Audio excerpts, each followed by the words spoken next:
Kinek mi jut eszébe, amikor meghallja azt, hogy albán pékség?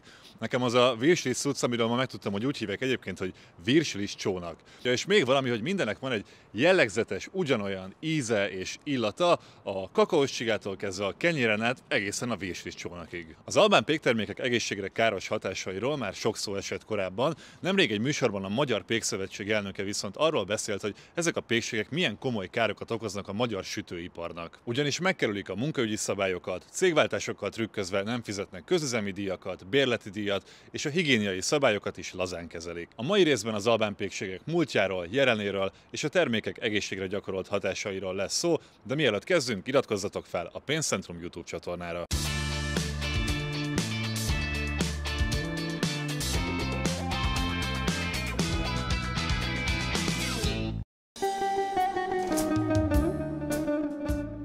Kezdjük azzal, hogy tulajdonképpen hogy is kerülnek Magyarországra, sőt gyakorlatilag egész Európába albán pékségek. A dolog valahol ott kezdődik, hogy ha a lakosság arányosan vizsgáljuk, akkor Albánia élen jár a gazdasági kivándorlók számában Európában, pláne ha ide számítjuk a határon kívüli észak-macedóniai, montenegrói és koszovói albánokat. Ennek oka egyszerű, mert bár a háborús viszonyok elcsendesedtek a térségben, annak nyomában megmaradt a szegénység, a zűrös politikai közeg, amit sokak szerint behálóznak a helyi maffiacsoportok, a korrupció, és ott van még a hatalmas mértékű munkanélküliség, ami miatt az albánok közül sokan inkább Nyugat-Európa felé veszik az irányt. A 90-es években a koszovói háború idején volt az elvándorlásnak egy igazán nagy hulláma, ennek fő célja Svájc, Németország és Ausztria volt, de sokan ekkor telepedtek le Magyarországon. És hogy ezek az albánok miért éppen pékek vagy cukrászok? Úgy szól a fáma, hogy az egykori Josip Broz Tito vezetése alatt álló Jugoszláviában a szakképzések leosztása nemzeti alapon történt, és a koszovóiak lettek a cukrászok és a pékek. Tehát akik Magyarországon kezdtek ebbe a tevékenységbe, azok jellemzően koszovói albánok. Tehát ezek az albán pékségek már a 80-as, 90-es évek óta jelen vannak hazánkban. A Wikipédia szerint a Magyarországon működő 1300 pékségből 250-300-at albánok működtetnek,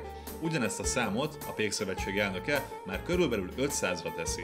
És ami a péktermékek minőségét illeti?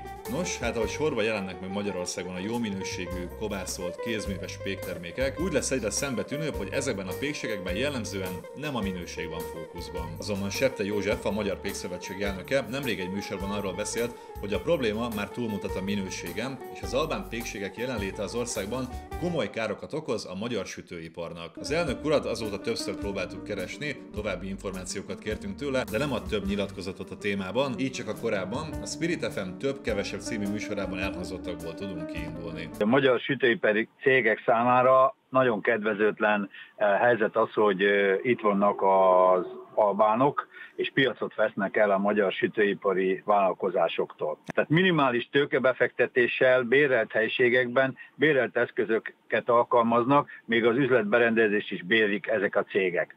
A munkaügyi szabályok megkerülése, járulékfizetés kikerülése némely esetben jellemző ezekre a cégekre. Az teljesen jellemző, hogy a higiéniai élelmiszeripari szabályokat teljesen lazán kezelik. Csak egy nagyon gyors kérdés, hogy albán pékségben szokott vásárolni? Nem. Szerintem mindegyik egyforma tésztával készül. Azt régen, amikor vettem bármit, akkor mind egyforma volt. Teljesen mindegy, hogy péksüteményt vettem, vagy sósat, vagy kenyeret, vagy édes, teljesen mindegy. De akkor hogyan kellene működnie, üzemelnie egy pékségnek, és mik lennének a termékek felé támasztott elvárások? De jó lenne ezt valaki olyantól megkérdezni, aki ért a péktermékekhez és az egészségügyhöz is. Nos, találtunk ilyen embert. 7 éve vagyok pék, és mindenki ezt a kérdést teszi fel először, hogy jutott eszébe, hogy pék is legyen. Onnan indult ki az egész, olyan 14-15 évvel ezelőtt bedőhöttem, hogy olyan nagyon vacak termékeket lehet kapni, morzsalékos, penészesedő kenyereket, pékárukat, és arra gondoltam, hogy hát ez már nem tartható, és elkezdtem otthon saját magam is sütni kenyereket. Aztán hát odáig fajult a dolog, hogy már jöttek a barátok, ismerősök, mindenki kezdte követelni, süssek, egyre többet és többet. Eljött a 2015, amikor meghirdették a Kenyérlelke Fesztivált. Beadtam a nevezésemet, elindultam, és akkor úgy emlékszem, hogy egy teljes kiölésű kenyeret vittem, és azzal az otthonsütő kategóriáját megnyertem. Feleségem egyre idegesebb volt, hogy otthon csinálom ezeket a dolgaimat hétfőn, szerdán sütöttem, már előző nap este elkezdtem a dolgot, és hajnali 2-kor kezdtem a munkát, és reggelre kisütöttem a termékeket. Úgy találtunk rá erre a kis aranyos Csengeri utcai helyre. A pincében építettük meg a műhelyt, és itt fönt az üzletet egy lift köti össze, és a lift szállítja föl a termékeket. Én most hoztam önnek párat ezekből a kevésbé jó minőségű termékekből.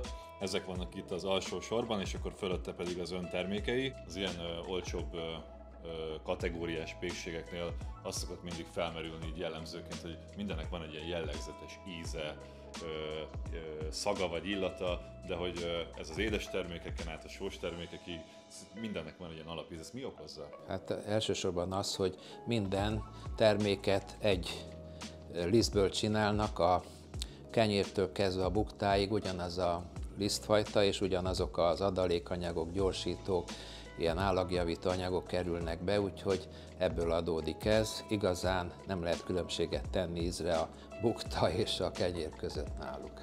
Attól függően, hogy milyen terméktípust állítunk elő, mi 5-6 fajta liszttel dolgozunk. Például ez alakoros kenyér, ez abból a nagyon ritka búzafajtából készül, mivel kicsi a terméshozama, ezért nem elmaradt tehát ezt már nem termelik annyira, mert itt is a gazdaságosság jött elő, és olyan búzát termelnek, aminek magas a terméshozama. Javarészt 80-as lisztből készül, van 55-ös liszt is benne, de van például a versenykenyerünk, amivel tulajdonképpen ezzel a típussal nyertem meg a versenyeket, ebben 112-es liszt van. Az ilyen típusú pékségek nyitva vannak általában. Reggeltől estig mindig friss gőzölgő termékek vannak. És hétvégén is, igen. Hétvégén is, és mindig friss gőzölgő termékek vannak a polcokon. Ez hogy lehetséges? Hát ezt úgy tudják megoldani, mint az előbb már utaltam rá, hogy nagyon rövid az előállítási idő.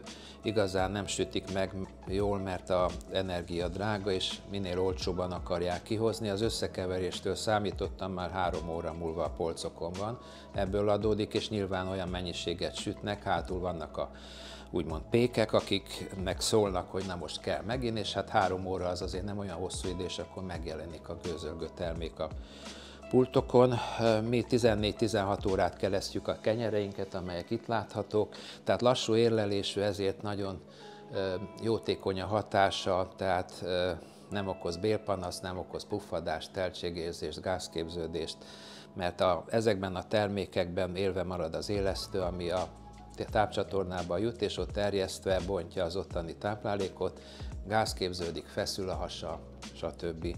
És akkor ezek a járulékos állagjavítók, azok meg görcsöket okoznak. Szokott albán pékségben vásárolni? Ritkán, igen. 5-ös 4-es szokott a fiam, ő azt nagyon szereti. Ha hétben megyek haza, akkor ott megyek el előtt. De hát ezt gondolom ellenőrzi valaki, mert azt mi tudjuk, igen, valóban úgy van, hogy majdnem mindennek teljesen egyforma íze van, mindegy, hogy milyen a formájú és minek nevezzük. De hogyha ez szabálytalanul készül, vagy nem felel meg az élelmiszer törvénynek, akkor hát ezt valaki ellenőrzi, és gondolom kiszúrja. Én úgy gondolom, hogy igen, ellenőrzik.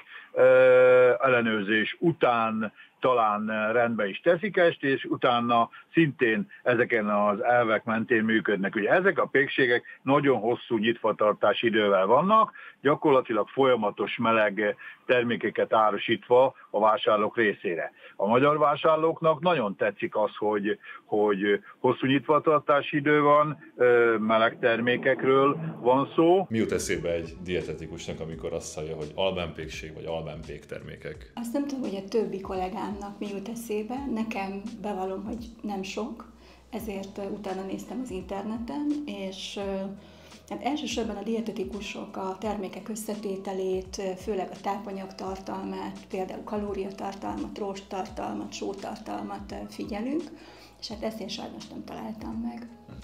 A gabonából készült élelmiszerek, kenyerek, péksütemények esetében az okos tányér táplálkozási ajánlás azt mondja, hogy ezekből napi szinten körülbelül 3 adag az, ami elfogyasztható, és ebből lehetőség szerint 1 teljes értékű gabonából készüljön. A teljes értékű gabona az egy kiemelt táplálkozási értékű élelmiszercsoport, elsősorban azért, mert jóval több vitamint, ásványi anyagot, rostot tartalmaz, mint a finomított, tehát a fehér lisztből készült termékek.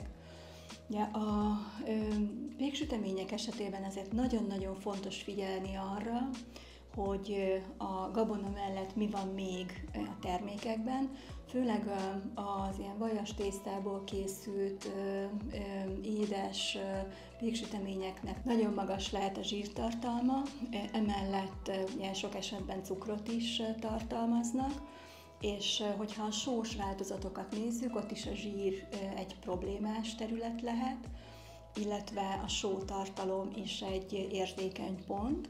Itt sem a munkaügyi szabályok, sem pedig az egyéb adó és egyéb jogszabályok kezelése nem történik rendben. Gondolja vagy tudja. Tehát az nagy különbség, hogy azt feltételezzük, mert másképp nem jön ki a matek, vagy biztosan tudjuk. Azt feltételezzük, hogy másként nem jön ki a matek. Óriási a versenyhátrány, nem is véletlen az, hogy néhányan, sőt elég sokan föladták azóta, amióta én is itt a piacon vagyok. Ezt még megturbózza az is, hogy hát amit mondtam, hogy ez a kenyér az legyen olcsó, akkor a vásárlóerő nem olyan erőteljes, akkor nagyon függ attól is, hogy egy-egy pékség mennyire tud talpon maradni, hogy hol nyitja meg az üzletét. Sok tényezős ez az egész, de igaza van abban, hogy ezek a tömeggyártásra szakosodott, úgymond idézőjeles pékségek, ezek sajnos olyan erősen leviszik az árakat, hogy nekünk nagyon drága a bér, nagyon drága a bérrel való járulékos költség, az energia. Tehát sokkal, de sokkal több költséggel tudunk üzemelni, ha normálisan megsütjük, elkészítjük a termékeinket és törekszünk a kiváló minőségre, akkor sajnos a hátrány az hatalmas. Itt van a kezemben az például ilyen termék, hogy ez így... Fehér a mai világban, amikor minden teljes kiölésű, meg kevert, meg stb. Vannak arra rendelkezésre álló információk, hogy a magyar társadalom, amikor péktermékeket választ, akkor mik a preferenciák? Annak ellenére, hogy Magyarországon is a táplálkozási ajánlások, a dietetikusok nagyon sok esetben hangsúlyozzák a teljes értékű gabonából készült termékek fogyasztásának előnyeit, hazánkban még mindig a fehér kenyér és a finomított lisztből készült pékáruk a legnépszerűbbek, második helyen a félbarna változatok szerepelnek, és a harmadik helyen állnak. Azért az már egy dobogós hely, de még mindig csak a harmadik a magas rosttartalmú, teljes kiörésű lisztből készült pékáruk és kenyérfélék. Összehalmoznak egy csomó adósságot, ott hagyják a céget azon mód, egyrészt bebuktatják, másrészt pedig egy fantomcég azonnal indul másnap, más néven ugyanabba az épületbe, de sem energiaszámlákat, sem munkaügyi szabályoknak megfelelően a TB járulék és egyéb számlákat információnk szerint nem végzik. Na de hát a vállalkozásokat ellenőrzik, tehát én azért nem értem, miközben elfogadom, amit mond, mert hogy a magyar vállalkozók meg attól félnek, hogy a legkisebb szabálytalanságért megbüntetik őket. Az albán vállalkozók miért nem félnek ettől? Egyáltalán itt mindig albán vállalkozóról van-e szó, vagy leegyszerűsítjük a dolgot? Én azt gondolom, hogy mindig albán vállalkozóról van szó, hiszen tudomásunk szerint a Magyarországon működő 4-500 albán pékségnek tudomásunk szerint 15-20 körüli igazi tulajdonosa van, és ezek működtetik ezt az egész hálózatot. Igazából ez egy érdekvédelmi szervezet, csak ugye mi nem azért vagyunk, hogy esetleg másokra árulkodjunk, vagy másokat lejárassunk, illetve hát akár főjelentsünk, vagy ilyen dolgokat csináljunk. Azt gondolom, hogy pékek próbálkoztak ezzel, hiszen mindenkinek a régiójába, ahol ezek a vállalkozások megfordulnak, ott komoly problémákat okoznak. Mindenki látja ezt, hogy nem fizetik ki a gázt, nem fizetik ki a villanyt, inkább otthagyják a vállalkozást, hiszen gyakorlatilag nincsen semmiük, mert még a pult, amiben az árukat árusítják, sem az ő tulajdonuk. A magyar péknek igenis van mit vesztenie, meleg ez a termék, melegen még megehető, meg is vásárolják, meg is eszik, hiszen ezeket a boltokat a magyar vásárlók tartják fel. Ez volt már a Kestek, köszönjük, hogy velünk tartottatok. Iratkozzatok fel a Pénzcentrum YouTube csatornára, ha még nem tettétek, jövő hét szerdán találkozunk, sziasztok!